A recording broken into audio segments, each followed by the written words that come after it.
നമ്മുടെ വീട്ടിലൊരു കാരണവരെന്നു പറഞ്ഞാൽ ഇപ്പോൾ ഫാദറില്ല. അപ്പോൾ ഫാദറില്ല സ്ഥിതിക്ക് വീട്ടിലെ മൂത്ത ആളെന്നുള്ള രീതിയിൽ നമ്മളുടെ എല്ലാ കാര്യങ്ങളും നമ്മൾ എന്തെങ്കിലും ഒരു കാര്യം ചെയ്യുന്നുണ്ടെങ്കിൽ അത് മൂപ്പരോട് ചോദിച്ചിട്ടേ ചെയ്യൂ. അത് ഇപ്പോഴും അങ്ങനെയാണ്.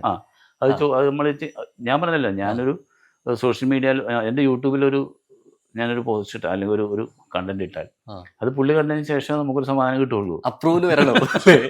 നമ്മൾ സാധാരണ പോസ്റ്റ് ഇടുന്നേക്കാൾ മുമ്പാണ് അപ്രൂവൽ വേണ്ട. ഇത് പോസ്റ്റ് ചെയ്ത് കഴിഞ്ഞാലും പോസ്റ്റ് ചെയ്ത് കഴിഞ്ഞാൽ ഇത്ര സമയത്തിനുള്ളിൽ അത് കാണും എന്ന് നമുക്ക് മനസ്സിലാവും. അപ്പോൾ മനസ്സിലാവുന്ന അതുവരെ നമുക്ക് ടെൻഷനാണ്. എന്താണ് ഇല്ല അങ്ങനെ പറഞ്ഞിട്ട് നമ്മൾ ഈ പറഞ്ഞതുപോലെ നമ്മളൊരു പബ്ലിക് ഫിഗർ ആകുമ്പോൾ നമ്മൾ ഓപ്പണാണ്. ഓപ്പൺ ആകുമ്പോൾ പോലും നമുക്ക് ഹൈഡ് ചെയ്യേണ്ടുന്ന നമ്മുടെ പ്രൈവസി എന്ന് പറയുന്ന സംഭവം നമ്മുടേതായിട്ടുള്ള സ്വകാര്യതകളുണ്ട്. അത് പബ്ലിക്കിന് അറിയേണ്ട കാര്യങ്ങളല്ല. അത് ശരിക്കും നിങ്ങൾ അറിയേണ്ട കാര്യങ്ങളല്ല. അത് നമ്മുടെ സ്വന്തമായിട്ടുള്ള നമ്മൾ ഒരു ഇൻഡിവിജ്വൽ എന്നുള്ള രീതിയിൽ, ഒരു വ്യക്തി എന്നുള്ള നിലയിൽ, സാധാരണ മനുഷ്യൻ എന്നുള്ള രീതിയിൽ നിങ്ങളുടെ സ്വകാര്യതകൾ പോലെ നമുക്കുണ്ട് സ്വകാര്യത.